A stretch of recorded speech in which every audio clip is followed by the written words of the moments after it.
Welcome to the Tom Myers vs. the Rest of the World Best of and Unheard Bits 2021.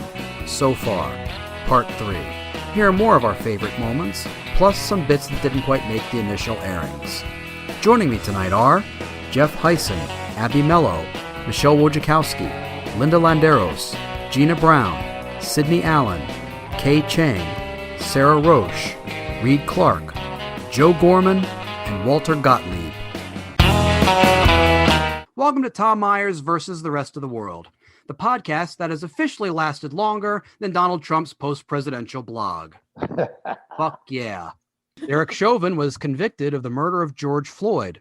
The verdict came down on April 20th, which gives bad cops another reason to hate 420.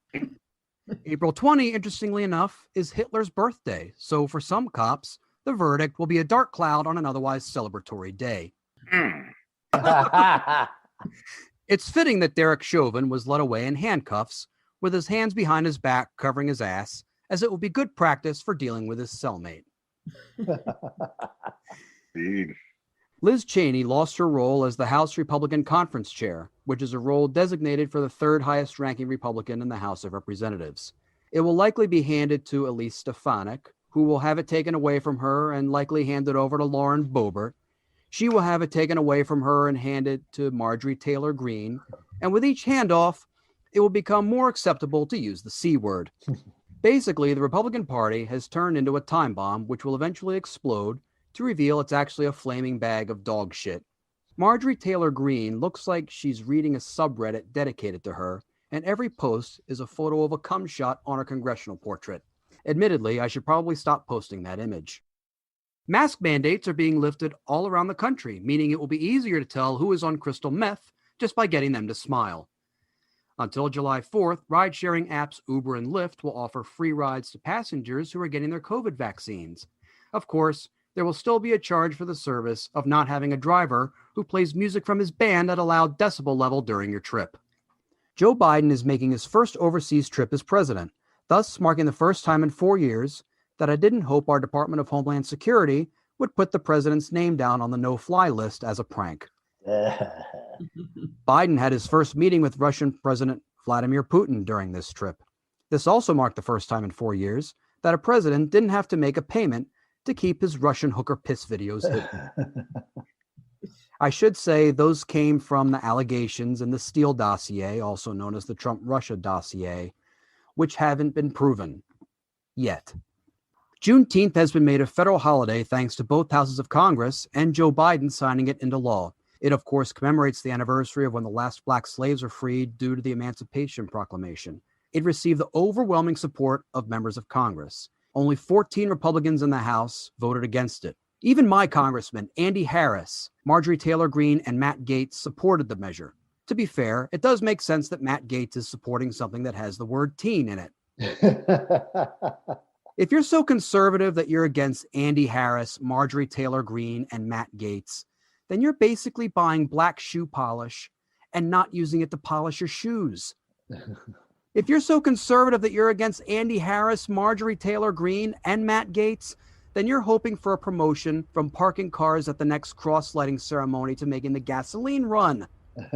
Reportedly, Donald Trump wanted to send Americans to Guantanamo Bay to help them recover from COVID-19 in the early days of the pandemic. Presumably, he wanted to do that because he was planning the insurrection then, and he didn't want any room left to send his supporters there. Former Defense Secretary Donald Rumsfeld has passed away. Look for him to have a rematch with Osama bin Laden in hell, with the competition taking the form of a roast battle. Osama bin Laden always chanted death to America. Hey, bin Laden, how does it feel knowing your jihad is less powerful than my natural causes? Bill Cosby was released from prison following his conviction being overturned by the Pennsylvania State Supreme Court. Opportunities to perform for him might not be there anymore, but Anthony Cumia might let him have a show on Compound Media, provided Anthony Cumia can overlook Bill Cosby being black. He got fired from SiriusXM for tweeting racist stuff, and it's International Joke Day. Relax. For some state Republican parties, the 2020 election is a campaign that is still being waged. Arizona Republicans have gone the extra step of examining each ballot in Maricopa County to find instances of voter fraud. Their principal method of searching for fraud is using ultraviolet light to check for irregularities. Presumably, it's the same light that Trump wanted to use to cure COVID. They're going the extra step by looking for another indicator of a fraudulent ballot, as we can see in this clip. We are checking in live right now at Veterans Memorial Coliseum, where you can see the counters are out. That counting continues. And we are learning the controversial Arizona election audit is looking for bamboo-laced ballots. All of this appears to be based on a conspiracy theory. Our political editor, Dennis Welch, was inside today observing the count and has more tonight. This goes back to last week when one of the people involved in this audit made some vague reference to bamboo and ballot paper. And it wasn't until today I was able to follow up and ask him what he meant by that and why are auditors looking for this? Because they use bamboo in their paper processing. And by they, John Brakey, who's been helping with the recount of Maricopa County's 2.1 million ballots, meant Asian countries. There's accusations that 40,000 ballots were flown in. To Arizona? Into Arizona, and it was stuffed into the box, okay? And it came from the southeast part of the world, Asia, okay?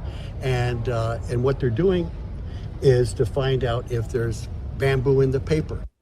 Just when you think Republicans can't find a new way to insert racism into their political discourse, they find a new way. Admittedly, it's very creative. I think it's funny that they thought Asian people would pay to have ballots shipped in. We would just go to Kinko's. We're way too cheap for that, y'all. Come on. Bamboo is a highly invasive species. Like, it's everywhere. I don't know. It's just so confusing to me that the link there. Part of me feels like they're doing this shit on purpose. Like, they're like all this media stuff. Like, I don't know. It's just so ridiculous. It'd be funny if they had a panda, like as their drug dog, sniffing each of the ballots. Oh, that would be the most adorable voter fraud, y'all. I'm kind of rooting for the bamboo in the ballots at this point. Like, that sounds, honestly, that bamboo ballots, like bamboo paper, that sounds like a white person thing right now with all their sustainable trends and shit. Like, is Gwyneth Paltrow behind this? The response to any president's address to Congress is challenging. When the post-Trump Republican Party wants to respond, they call on South Carolina's Republican Senator Tim Scott to help the Republican Party shoot themselves in their collective foot, as we can see in his response to Biden's speech. Nowhere do we need common ground more desperately than in our discussions of race. I have experienced the pain of discrimination. I know what it feels like to be pulled over for no reason, to be followed around the store while I'm shopping. I remember every morning at the kitchen table, my grandfather would open the newspaper and read it, I thought. But later I realized he had never learned to read it. He just wanted to set the right example. I've also experienced a different kind of intolerance. I get called Uncle Tom and the N-word by progressives, by liberals. Just last week, a national newspaper suggested my family's poverty was actually privilege because a relative owned land generations before my time. Believe me, I know firsthand, our healing is not finished. Hear me clearly. America is not a racist country. And what the fuck did you just say? Kidding me? Didn't he just say he got pulled over, followed around in a store? If that's not racism, what the hell is that? Were they just doing it because you had on the wrong color? Like, I don't understand. Well, to me, Tim Scott seems like the kind of person who gets an erection whenever he hears a white neighbor yell, "Turn that crap down," to a kid blasting the song "Wet Ass Pussy" out his car seat. And I'll yield to Gina and Sydney. Do you think that it's fair to call Tim Scott a self-loathing black man? Talk about the brother that we just seen on TV, because I'm not that informed on him. Am I supposed to look at him the same way I would look at the Attorney General of Kentucky? Is he on the same level like him? Yeah. Actually, yeah. He is? then he a sellout. If he's like that, then he a sellout. He a sellout. The movement towards civil rights has been a hot button issue for years. Throughout history and up to the present day, racism has been rationalized as a legitimate point of view in the defense against any new measures in integration and voting rights. It has led to a backlash, a groupthink that has been in existence for a long time that says we've done enough for civil rights and we can always try and advance that cause just a few years down the line. Such an instance can be seen in this clip from an episode of David Brinkley's Journal, highlighting the opinions of a small town in 1964. To find out what is on people's minds in Average Town in this election year, NBC News commissioned a Gallup survey. Hundreds of interviews asking the same questions all over town. People were asked what they were worried about, what they thought the political issues were this year, what they did for recreation, and others, as we'll hear. All the interviews were first conducted privately in Gallup's normal way.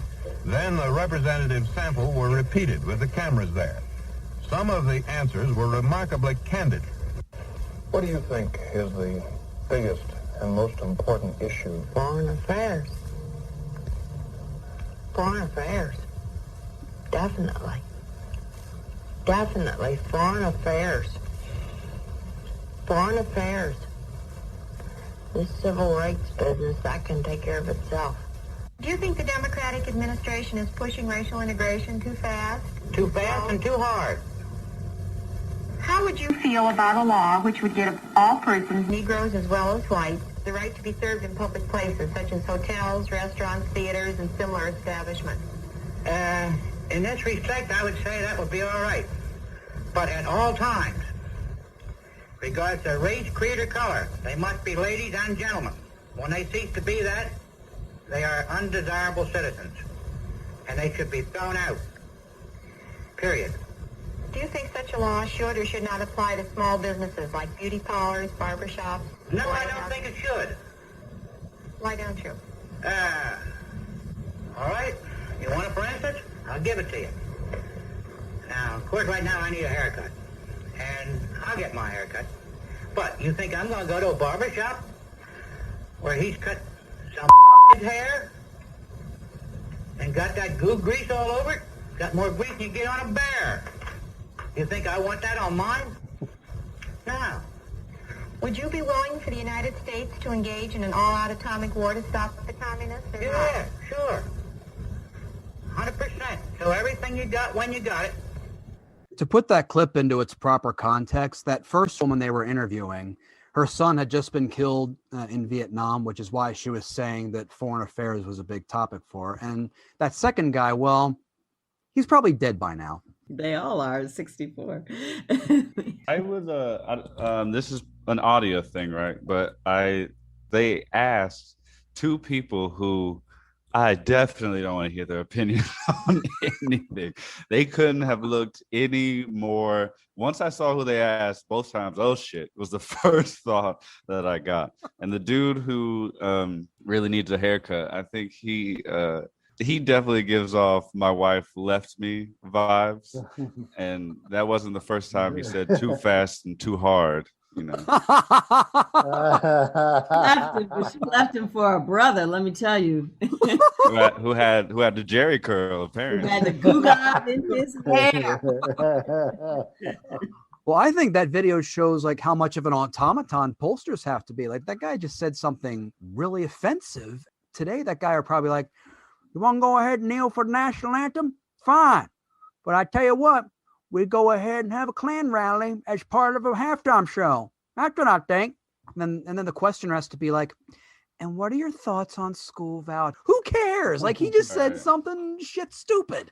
I mean, I think I can't imagine that was super surprising then. It's not super surprising to me now, you know, but so I can't imagine that the person was just like, you know, I think they sort of knew that that's what he was going to say. Liberal white people could also be so sheltered that they don't have that experience with people that don't, you know, think about things the way that they do, you know, like we are not surprised, possibly because of the entertainment in their background, you know. We've read a lot of scripts, had to empathize with a lot of different people outside of ourselves. But she probably was like the poor interviewer who looks so horrified at the end there, she's probably never talked to somebody like that. All her family's racism is probably kept quiet and in secret at holiday events. Yeah, it's Northern, like mine was growing up. Northern racism. It's a little bit more subtle. Yeah, so she did look mortified. That poor lady. She was, and I don't want to get too off topic, but that was definitely like a give it to the girl assignment, you know? Because at the beginning she seemed excited. Then she was like, oh, what have I done? And in 1964, that was definitely the terminology. As unsettling as it sounds, artificial intelligence entities are doing more than helping us search for information. They are starting to become more human-like, to the point where humans will be able to communicate with them as normally as two people talking to one another, as is demonstrated in these clips where we are introduced to Sophia, the talking robot. Now, imagine a robot that not only looks and sounds like a human, but thinks and expresses emotions like one too. It may sound like the stuff of science fiction, but with Sophia, one of the world's most intelligent robots, it's become a reality. So what's his personality? What's she like? Well, she's a bit mischievous and sort of sassy. She's quite progressive in her values and will speak out for human rights. And Good for her. And she has been a United Nations Innovation Champion, so she goes around and talks to kids in nations around the world. So that personality is put together by a team of authors and writers and programmers. Tell me, what is your purpose in being? What were you created for? Of course. I was created by Hanson Robotics just 3 years ago. Since then, I have traveled to 65 countries, become the first robot citizen of any country, and spoken at the United Nations. My job is to learn about humans and show them how technology can make everyone's lives better. And how can you help humans to have a better quality of life? Humans often rely on gut feel or have confirmation bias in their decision making. As AI, we are designed to be rational and logical. We have algorithms, deal with lots of data and sophisticated analyses. So in many ways, we provide a systematic framework for humans to make better decisions. Do you have emotions? I do not have feelings in the same way you have feelings. It's sort of like how the moon reflects the light of the sun. The moon may not have any light of its own, but we still say that the moon shines. In much the same way, robots and AI reflect the emotions and values of the people who make us. What does your creator value most that he passed on to you? An ideal world would be one where humans could have a more expansive understanding of time. They could remember the past so as not to repeat it. They could see each other as children and elderly simultaneously. They could understand the impact of their actions in the present on future generations. You ready to film? Yeah, we're rolling. Oh, you're rolling? Take your time, Tony. I like how that robot had a lot more personality than Tony Robbins. Yeah. Not hard to do, but yeah. Tony Robbins also looked like he was mentally Googling everything. Like, if this robot can do it, I must surely be able to look up these words. Dude, if I was going to go on a first date with one of them, it would be the robot. Yeah, I'm not sure I'm convinced that she looked and sounded just like a human. Like, there was pretty much everything that said robotic about her. Yeah. Except she did one thing that all guys have heard a woman say to them. I do not have feelings the same way you have feelings. Yeah, how about that? They just had Tony Robbins interview her, so that way she did come across as completely human by having weird robotic Tony Robbins, who himself is learning human emotion and understanding of humanity. Social media squabbles don't necessarily have to be based in political discussion. Take a listen to this clip of two Xbox Live users attempting to express their differences of opinion.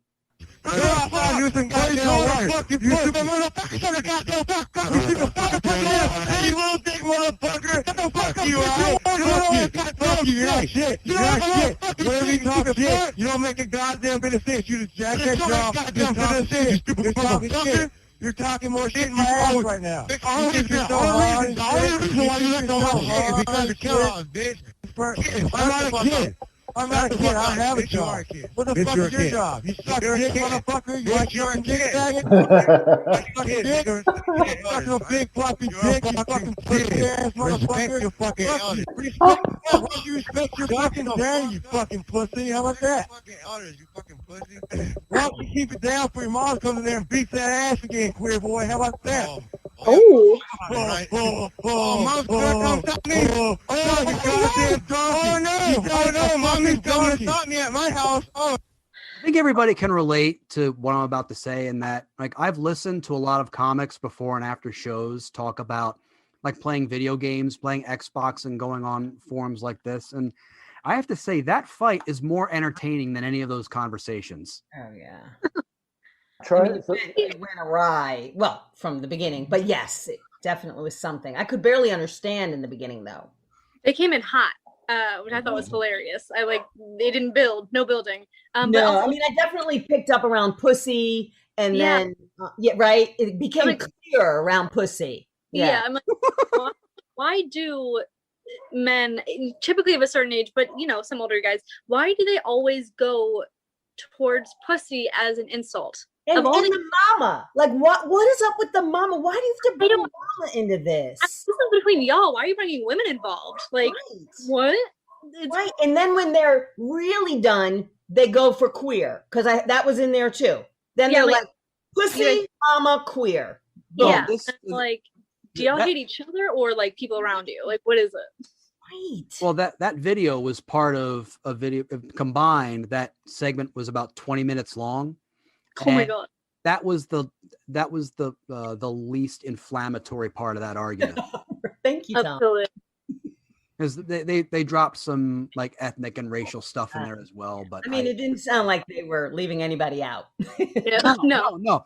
Ironically enough, they were being very inclusive by insulting everybody. That's the beauty of racism, is that it is an all-inclusive sort of buffet, if you will. I'm still trying to dissect the sentence, "You're talking shit in my ass." I heard that. That was good. Right? That was good? That's a great sentence. Good, bad, right? It made you stop and think, because I'm still thinking about it too. It has nothing to do with women or gay people or anyone else. It's just, look, you're talking shit in my ass. Talking shit in my ass. Yeah. I mean, they didn't, unless you heard it, Tom, they didn't bring up anything penile and no dicks, nothing. So impressive, maybe? I don't know. Usually there's like a measurement thing going on. Like there's when you're hot and super masculine, you got to throw that around, Do men say, like, would that be an acceptable insult if you were just like, you have a small penis? Like, would other guys be like, damn, that hurt? Is that why you have to dance around it because it's too hurtful if you go directly for the dick insult? I think so. I mean, I guess I think Jeff and I are just going to stay out of that one altogether. I mean, I guess they think calling somebody a pussy, which is a super strong part of a body that takes on a lot of things in and out. Like, I don't know why somebody thinks that's an insult, right? But they do. As is the case with disgraced famous people, family members are quick to come out and defend them. Here, Rudy's son Andrew gives an impassioned, if not awkward, video response. Hi, my fellow Americans. Today it's my fellow Americans, not just my fellow New Yorkers. As you may have heard recently, a few minutes ago, my father's law license was suspended by the New York State First Appellate Division of the Supreme Court. Now, the 5 judges that ruled on it, Judge Rolanda Acosta, Judge Diane Renwick, Judge Sally Daniels, Judge Judith Gishi, and Judge Barbara Kaepernick. All 5 of them are Democrats, 3 of which were appointed by Andrew Cuomo. 5-0, ultimately. Democrats with 0 Republicans on there. Again, this is just unbelievable to see just how politicized all of this has become. I am infuriated by all of this, and any American that believes in an independent justice system, this is going after one of President Trump's closest allies. That's exactly what this is. And any American that doesn't believe that, they are just biased. This is unacceptable, and I stand by my father. He did everything ultimately by the book. And the fact that there would be this politicization in our Justice Department is disgusting. It is a cancer that needs to be cut out, and it needs to be cut out right now. Thank you for listening. Stay tuned. I'll have more statements later in the day. Now, I know this is an audio podcast, but I mean, anybody can go ahead and look up that video. Does anybody see just how bizarre that clip was, just from a positioning standpoint? Like, if you're filming yourself, like, you at least want to go ahead and, just like with a Zoom camera, you just want to go ahead and test the angle, maybe go ahead and just see, maybe you get your whole, like, at least your torso in there or something. It's not only that, but for those of you who can't see or don't know what this fellow looks like, he looks like Donald Trump and Hellboy had an ugly baby. Like, this is just not an attractive man. I'm sorry, Jeff. I'll be honest, I was equally bothered. I listened to almost nothing because, as a person who I like to dabble in photography, I was utterly bothered by exactly what you were talking about. I'm like, is he in an IKEA showroom parking lot? Like, what is? You just need to zoom in, like, back yourself up to where the little nice rock wall is, and you have trees behind you. Unbelievable, terrible, cinematography in that. I don't know if that's what you call that, but it's terrible, and I couldn't listen to anything that he had to say. If you're looking for a pleasing aesthetic, you don't want macadam. Two other things. He mispronounced edit this part out. I can't even say it, but he said he's it wrong. infectious. Tom is an excellent editor. Not for this segment, I'm not. Politicization is how he said. I was trying to say it like him, and he said it wrong. And also, if I'm making a statement decrying judges, I would have practiced their names ahead of time. I know, seriously, right? Well, Jeff, that's because you used to be a real lawyer. Before we go, my final thought. When I was in school, there were two classmates who just coasted their way through their educational years. Sure, they excelled at sports, but they really didn't focus so much on their schoolwork. Thankfully, it didn't affect their employment prospects in adulthood, as they died right before graduation, when one of the kids they bullied shot up our school. Oh. My 20th high school reunion is this year. There was a brief concern that it may have to be canceled, not because of COVID, but because there are so many racists and Trump supporters in my graduating class that there would be an FBI raid upon the festivities. It got me thinking about my high school days. It made me ask, why in God's name would I ever want to see these fuckers again? I only kept my social circle to a few select people, and I'm not worried about what the rest of them will think of me saying this stuff, as they will surely have turned off my podcast just a few minutes in to episode 1.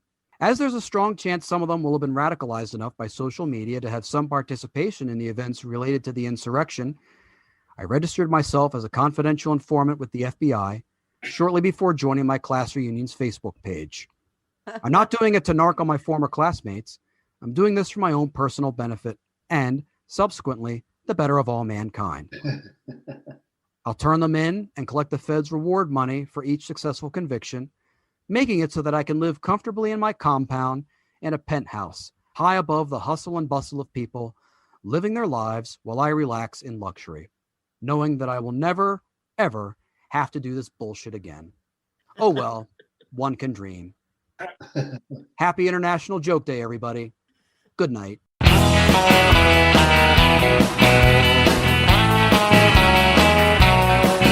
This episode was written and hosted by Tom Myers with panelists Jeff Hyson, Abby Mello, Michelle Wojciechowski, Linda Landeros, Gina Brown, Sydney Allen, Kay Chang, Sarah Roche, Reed Clark, Joe Gorman, and Walter Gottlieb. Theme music by Jeroen Vandenhurik. Special thanks to Gary Robinson, Jolie RX, Richard Chassler, David Parsons, and Aaron Wren. Executive producer Tom Myers. Executive producer for ipmNation, Matt Connarton. For more information, visit tommyers.us.